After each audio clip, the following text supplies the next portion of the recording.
1312000076 S1 Manajemen dari Institut Perbanas Jakarta. Di sini saya akan menyampaikan analisa startup dari pertemuan pertama sampai pertemuan ke-6. Di sini outline-nya yang pertama saya akan menjelaskan pengertian startup manajemen.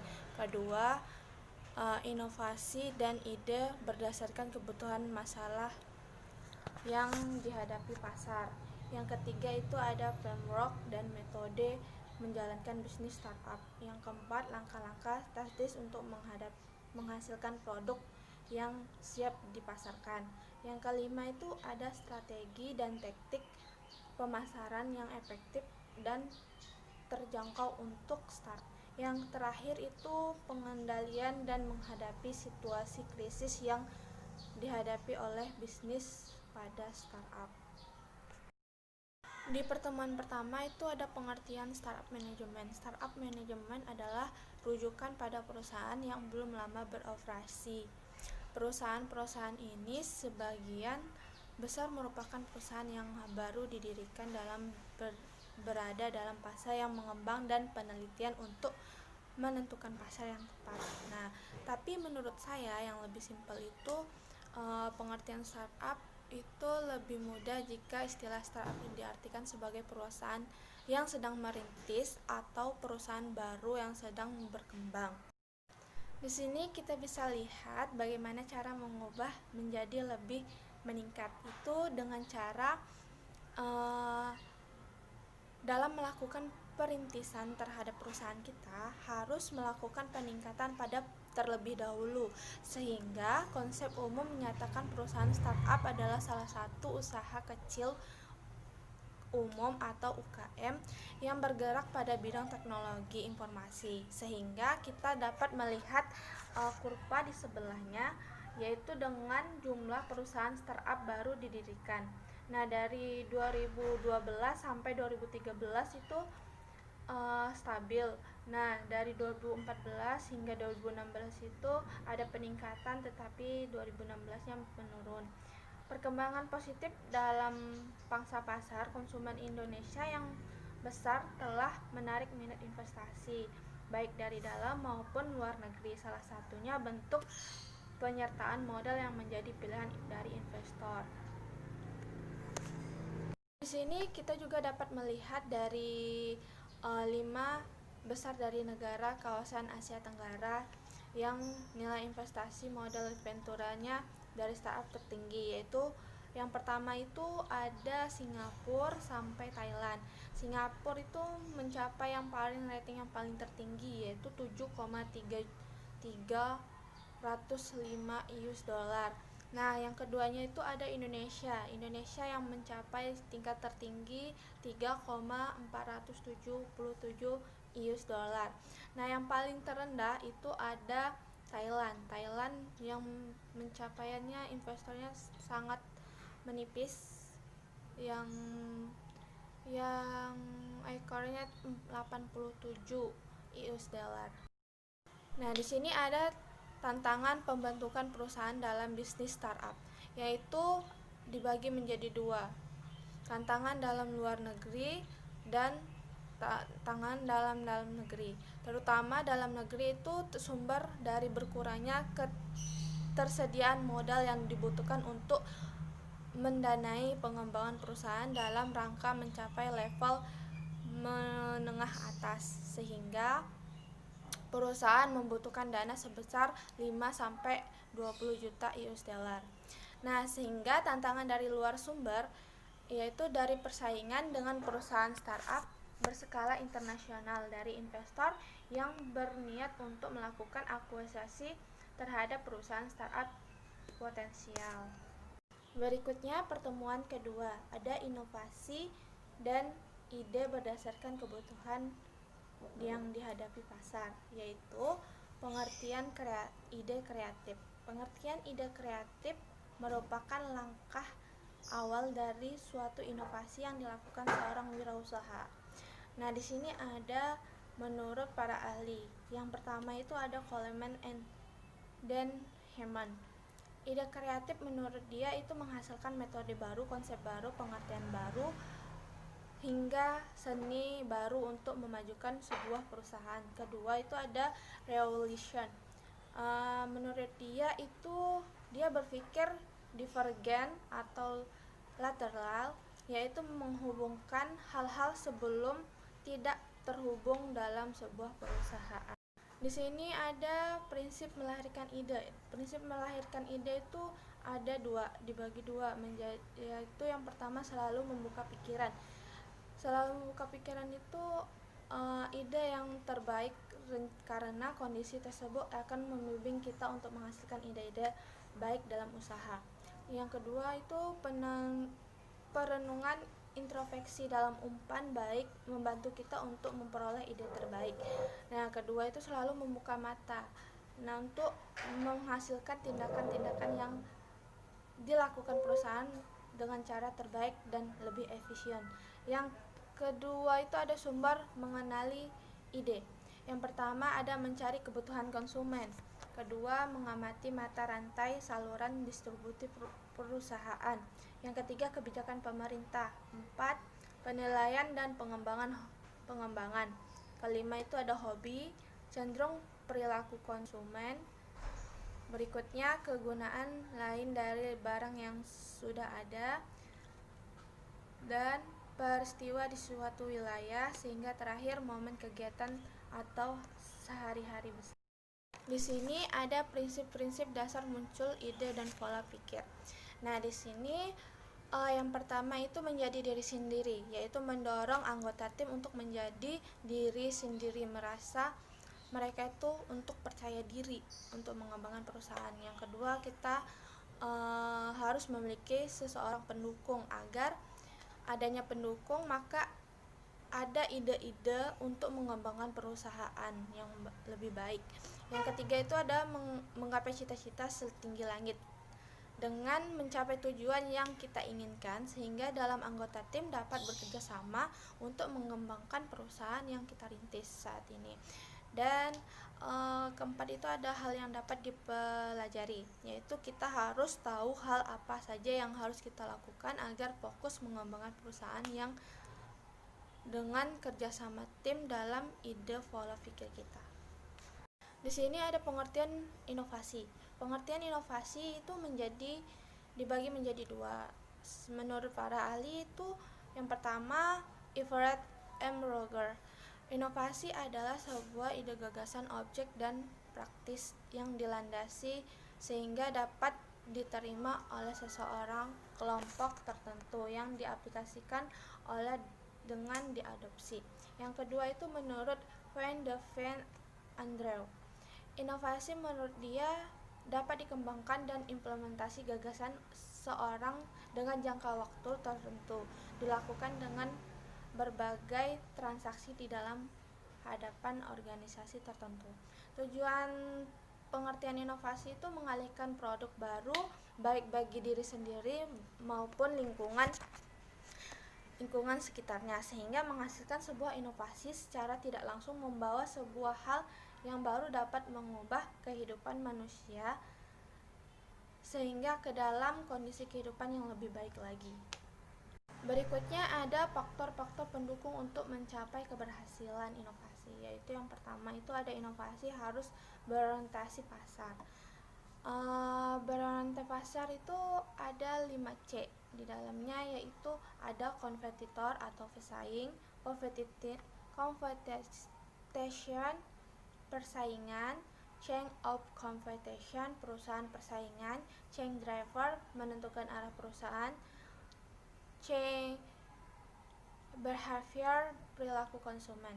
Nah, kedua itu inovasi harus mampu meningkatkan nilai tambah perusahaan dengan adanya nilai value atau value adds sehingga bisa menjadi pendorong pertumbuhan dan perkembangan perusahaan. Yang ketiga itu terhadap unsur efisien dan efektif dalam suatu inovasi.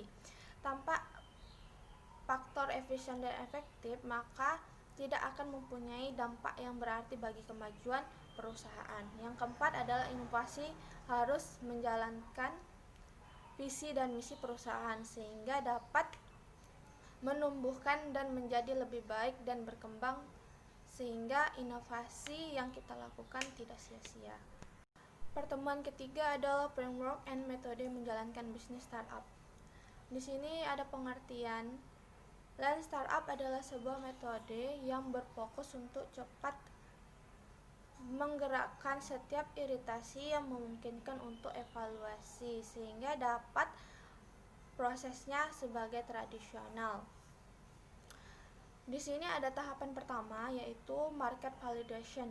Market validation adalah tahapan yang asumsi problem kita mendefinisikan memang benar-benar ada, sehingga ada juga menjelaskan dengan tahap market deflation, customer development. Pada tahap ini assessment survey menggunakan bagai yang diperlukan. Yang kedua itu ada product validation. Product validation itu adalah tahapan memastikan bahwa konsep solusi yang menjawab problem valid pada tahap pertama. Yang ketiga itu ada business validation. Business validation itu memastikan bahwa dari proses penyelesaian masalah dengan solusi tersebut memiliki nilai bisnis sehingga problem solusi yang sudah pada tahap pertama dan tahap kedua itu tersebut model bisnis. Di sini ada perbedaan tradisional startup dan lean startup. Yang pertama itu ada strategi. Menurut tradisional dan lean itu perusahaan model berdasarkan implementasi sehingga bisnis model berdasarkan hipotesa. Dan kedua itu proses produk baru. Tradisionalnya menyiapkan penawaran pasar langkah demi langkah. Sehingga lean malah keluar dari gedung kantor dan menguji hipotesa dengan langsung. Organisasi yaitu tradisionalnya karyawan yang dipekerjakan berdasarkan pengalaman dan kemampuan, sehingga lainnya agile development, tim yang dipekerjakan berdasarkan kecepatan belajar dan aktivitas. Laporan finansialnya tradisional, angka data akuntansi sehingga dapat income statement. Yang lainnya metrik keuangan, penilaian customer, kepercayaan customer, viralness. Dan itu berikutnya kegagalan. Kegagalan tradisionalnya di atas dengan memecat karyawan, mencari pengganti baru.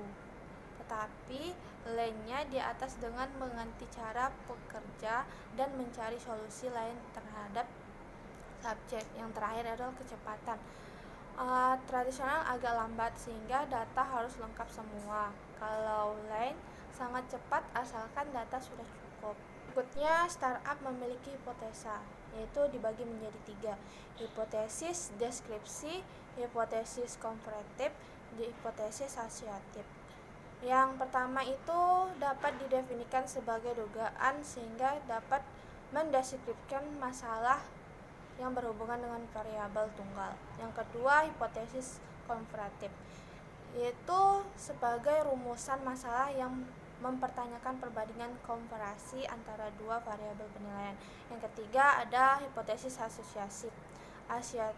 Asosiatif dapat didefinisikan sebagai dugaan atau jawaban dalam masalah mempertanyakan hubungan antara dua variabel penilaian. Yang kedua itu ada ciri-ciri hipotesis lean startup. Itu yang pertama adalah diturunkan dari suatu teori yang disusun menjelaskan masalah. Kedua harus dinyatakan secara jelas.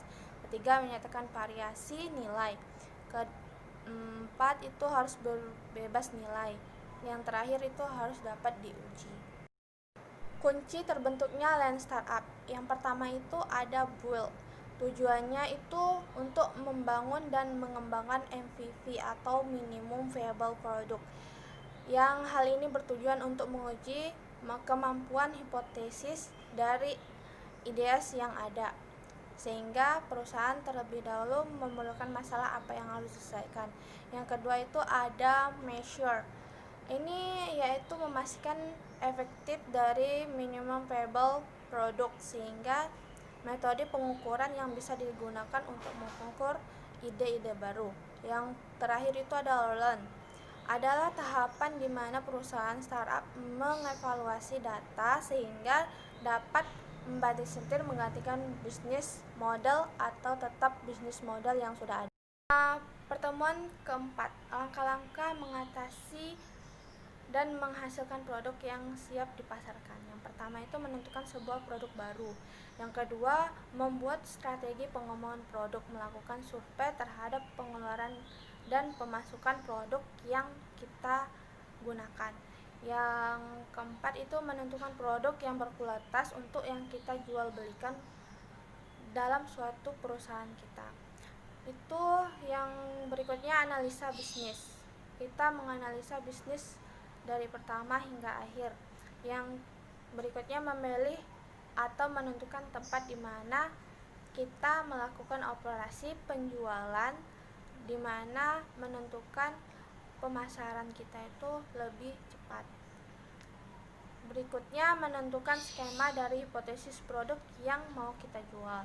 Yang terakhir, melakukan metode pengujian terhadap MPP atau minimum viable product. Di sini saya akan menjelaskan minimum viable product atau MVP itu adalah suatu istilah standar minimal dari kelayakan produk atau inovasi, sehingga suatu produk yang hanya memberikan fitur-fitur penting untuk memenuhi kebutuhan dasar. Nah, di sini ada manfaat MVP atau minimum viable. Yang pertama itu mampu menguji hipotesis produk dengan sumber daya minimal, mempercepat perbelanjaan, mengurangi waktu produk menjadi lebih efisien, dapat memberikan produk ke pelanggan secepat mungkin, dapat menjadi acuan dasar untuk produk lain, dapat menciptakan standar kualitas produk tersendiri. Yang terakhir itu membangun brand dengan cepat dan efisien. Dalam pembentukan MPP ada terdiri dari 4 bagian strategi. Yang pertama itu ada asumsi keyakinan yang paling krisis, yaitu melakukan uji coba pertama yang dibaurkan pemasaran dengan produk, price, promotion, dan flash. Yang kedua itu ada pernyataan hipotesa. Hipotesis itu merupakan suatu pernyataan khusus di mana perusahaan mengajukan untuk memecahkan suatu masalah, sehingga berdasarkan dengan pernyataan viable variabel penelitian. Yang ketiga itu ada Bertrand series of potential MPP, yaitu sebagai objek yang melakukan pemasaran seperti menentukan logo dan menempatkan tempat melakukan survei. Yang terakhir itu berikutnya terdapat pada MVP scorecard, lompatan paling krisis dalam asumsi keyakinan, yaitu yang pertama adanya tempat peningkatan sosmed yang kita buat, melakukan partner seperti layanan delivery yang kita buat dalam perusahaan. Yang ketiga adanya layanan e-commerce, melakukan survei terhadap kepuasan konsumen dalam pembentukan harga yang dibentuk oleh pembuatan produk. Yang terakhir itu melakukan penilaian terhadap produk yang kita beli di pemasok maupun pengolahan sendiri, sehingga dapat meningkatkan kepuasan konsumen. Pertemuan kelima, kita pembahasannya strategi dan teknik pemasaran yang efektif terjangkau untuk startup, yaitu cara penyusunan strategi pemasaran itu dengan mempelajari dan memperjalankan pelanggan atau customer journey, yaitu langkah-langkah diambil kita pelanggan ingin membeli suatu produk kita dengan jangka tertentu.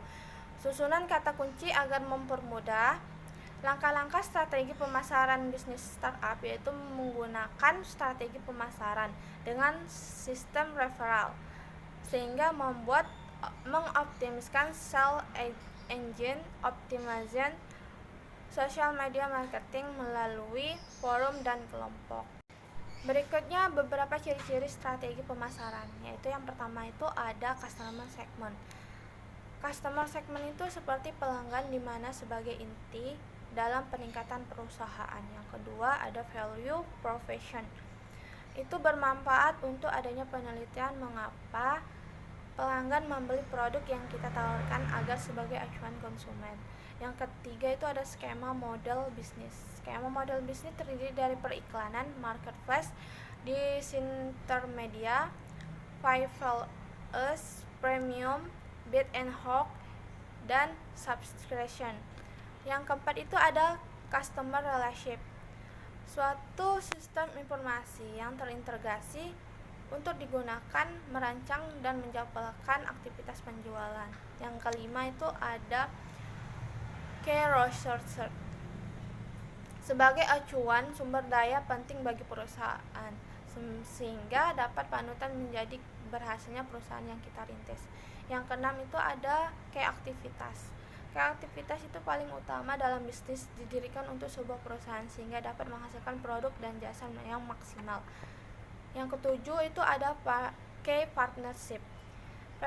Pihak-pihak yang bisa diajak kerjasama sehingga dapat menjalankan perkembangan dan mengurangi adanya risiko kerugian terhadap bisnis yang kita rintis atau kita bentuk sehingga dampak tidak akan menjadi lebih meningkat dan menjadi stabil.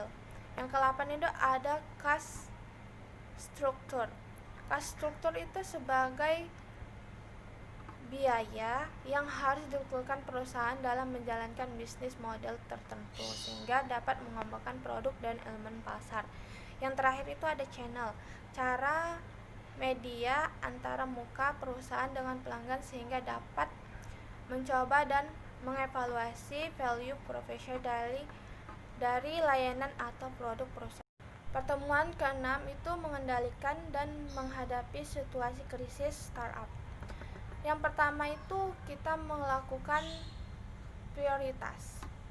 Dengan adanya prioritas, kita tuh dapat bertanggung jawab permasalahan krisis keuangan bahwa perusahaan yang memiliki hutang, dia harus mampu bertanggung jawab untuk melakukan pembayaran agar prioritas ini perusahaan tidak akan meluas dan lebih parah lagi. Yang kedua itu merencanakan rencana keuangan perusahaan. Dengan melakukan aksi ini, maka rencana akan lebih struktur dan efisien sehingga apapun yang keluar dari perusahaan akan lebih tertata sehingga pengeluaran tidak akan sia-sia dengan adanya produk, modal penggajian karyawan dan lain sebagainya. Yang ketiga itu melakukan identifikasi masalah agar tidak terjadinya kerugian dalam perusahaan jika suatu saat nanti ada suatu karyawan melakukan penggelapan atau melakukan curangan, maka hal ini dapat diterapkan sehingga dapat diketahui siapa yang melakukan kecurangan tersebut. Yang keempat itu menyampaikan keinginan pribadi. Dengan menyampingkan keinginan pribadi terhadap keuangan perusahaan sehingga modal yang kita siapkan oleh perusahaan itu dapat kita lihat sendiri dalam keuntungan yang kita capai. Yang kelima itu mengamati perkembangan. Yang harus kita lakukan itu pengamatan identifikasi masalah yang dapat menurunkan keuangan perusahaan sehingga keuangan pribadi untuk perusahaan sendiri serta harus selalu melakukan pengamatan terhadap perkembangan dari usaha perusahaan sendiri sehingga tidak akan terjadinya kerugian. Terakhir itu ada 3 tahap jadi pendorong pengacu krisisnya dalam bisnis startup. Yang pertama itu krisis. Krisis itu sebagai kekuatan bisnis yang melakukan metode manajemen tradisional sehingga perusahaan akan lebih aman. Yang kedua itu ada strategi, di mana strategi organisasi yang baru jelas membutuhkan cara kerja yang baru sehingga dapat memenuhi atau mendemokrasi seluruh organisasi dalam metode baru. Yang ketiga itu ada hypergrowth, yaitu sukses bisa menjadi bentuk krisis tersendiri ketika sebuah startup mencapai kesesuaian produk atau pasar sehingga pendiri Nescafe dan partner umumnya perusahaan dapat meningkatkan gerakan startup yang paling terkenal. Itu saja yang dapat saya sampaikan dari pertemuan pertama sampai pertemuan ke-6. Mohon maaf jika ada salah kata atau penyampaian yang kurang jelas, mohon dimaafkan. Dan sekian, terima kasih atas perhatiannya. Saya akhiri. Wassalamualaikum warahmatullahi wabarakatuh.